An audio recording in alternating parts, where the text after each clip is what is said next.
बेमेतरा जिले में है और बेमेतरा के विधानसभा से दीपेश साहू को भाजपा के प्रत्याशी चुने हैं। आप देख सकते हैं कि युवाओं की जो टोली है उनके सम्मुख है, सामने है और कई ऐसे युवा हैं जो इनके साथ में रह करके काम भी करते हैं और शिक्षक होने के नाते उनके अंदर काफी पोलाइटली भी है। लेकिन इसके अलावा कई ऐसे मुद्दे हैं जिसको लेकर के दीपेश साहू धरातल में भी आते हैं और निश्चित तौर पर जनसंपर्क करने के लिए लगातार अलग अलग स्थानों में भी जा रहे हैं।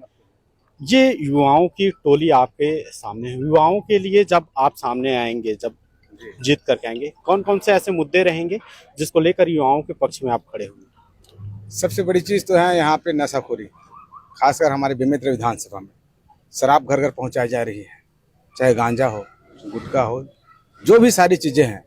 तो नशा सबसे बड़ी समस्या है, जो युवा खासकर युवा लोग वहाँ पे लिप्त हैं। तो मेरा सबसे बड़ा रहेगा कि मैं नशाखोरी, जो अवैध जो नशा है, उसके खिलाफ में मैं लड़ाई लड़ सकूँ। ये मेरी पहली प्राथमिकता है। दूसरी प्राथमिकता रहेगी युवा बेरोजगार। हमारे बहुत से युवा है आज शिक्षित हैं और कुछ लोग शिक्षित भी हैं, तो दोनों के आधार पर बेरोजगारी बहुत ज़्यादा है। अभी विधानसभा के स्तर में देखा जाए, पिछले 5 साल में युवा बेरोजगारी का ऐसा कोई कार्य नहीं हुआ है जिनसे हमारे युवाओं को रोजगार मिल सके। तो मेरी प्राथमिकता रोजगार के लिए होगी, चाहे उनके लिए छोटे से मोटे उद्योग हो, धंधे हो, व्यापार व्यवसाय हो, चाहे उनको यूपीएससी के लिए यहाँ पे अगर कोई कोचिंग संस्थाएं खोल दिया जाए उनको निःशुल्क, या आने वाले समय में कोई भी प्रकार की परीक्षाएं की तैयारी हो। तो मेरा पूरा जो फोकस रहेगा युवाओं के लिए रहेगा, युवाओं के हित में रहेगा, क्योंकि वही हमारे देश के आने वाले भविष्य है। अच्छा, आपके जिले में, आपके विधानसभा क्षेत्र में स्पंज आयरन जैसे आते हैं, उसके लिए भी विरोध करते हैं, तो रोजगार कहाँ से पैदा होगा? क्या निर्णायक रहेगा फिर आप लोगों का? जी, हम लोग किसी भी उद्योग का विरोध नहीं करते। हम चाहते हैं ये कृषि प्रधान जिला है पूरा बेमेतरा। अगर छत्तीसगढ़ की बात करें तो यहाँ किसी प्रकार के और अन्य चीज़ें नहीं हैं। तो यहाँ हमारा प्रमुख व्यवसाय है कृषि है।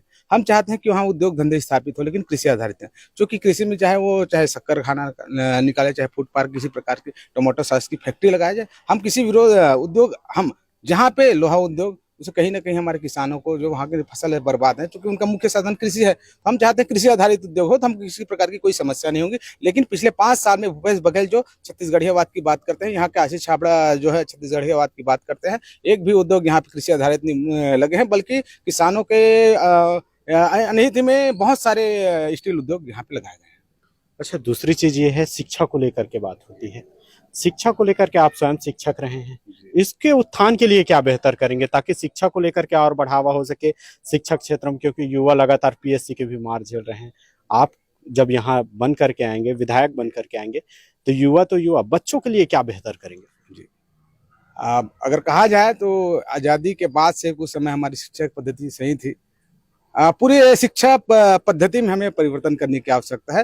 विधानसभा स्तर में मेरा प्रयास रहेगा, सबसे पहले जो आज भूपेश बघेल जी क्या कर रहे हैं, जो पुराने हैं जो स्कूल थे, वहीं के जो पुराने शिक्षक थे, उनको सिर्फ नया नाम बदल दिए हैं। शिक्षक वही है, शिक्षक भी वही है और स्कूल भी वही है, सिर्फ रंग रोगन का काम किए हैं और वो नए स्कूल का निर्माण कर रहे हैं।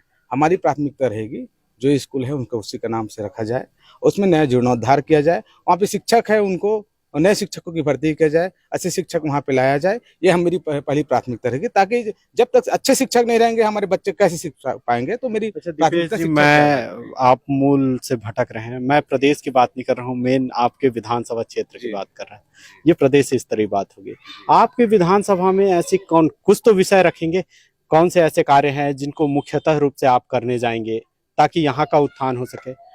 पिछड़ा वर्ग से आते हैं, पिछड़ा वर्ग वाले लोगों के लिए क्या करेंगे, बेहतर करेंगे ताकि उनका उत्थान हो सके?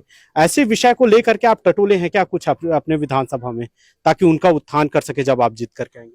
जी, मुझे टटोलने की आवश्यकता नहीं है। पिछले 5 साल से हमारे जो किसान लोग हैं, आम मतदाता लोग हैं, आम लोग हैं, युवा भाई लोग, बेरोजगार लोग हैं, माताएं बहनें हैं, जिनके साथ बहुत सारी वादाएं कांग्रेस सरकार ने की थी, चाहे बेमेतरा विधानसभा क्षेत्र की बात हो, वो सारे जो उन्होंने वादा खिलाफी का काम किया है, तो मुद्दे उनके पास है। चाहे वो, मैं अभी जस्ट आपको बताया था कि नशाखोरी बहुत बड़ी समस्या है यहाँ पे। घर घर में हमारे युवाओं को, माताओं बहनों को, सभी को शराब परोसा जा रहा है, गांजा परोसा जा रहा है। हर सबसे बड़ी समस्या यहाँ पे अगर हम मुद्दे की बात करें तो अस्पताल, जिला में सिर्फ एक रेफर सेंटर है। यहाँ पे सही ढंग से उपचार के लिए कोई अस्पताल नहीं है, तो सही ढंग से हमको वहाँ पे डॉक्टर की व्यवस्था करना है। ये तो बहुत सारे मुद्दे हैं। युवा बेरोजगारी के भी मैं बात बताया, और इसके पहले मैं बताया जैसे कि आप किसी बांध का निर्माण होना था, सिंचाई सुविधा यहाँ पे अपर्याप्त है किसान भाई के लिए। तो किसान के जो है, जिस समय धान बेचने का काम कर रहे थे, उस समय कितनी समस्याएं हो रही थी, बोरे की समस्या हो रही थी, बोरे से वहाँ पे धान से जड़ें निकलने शुरू हो गई थी। ऐसी भी स्थितियाँ किसान लोग देखें उसको स्थिति को कभी नहीं भूल पाएंगे।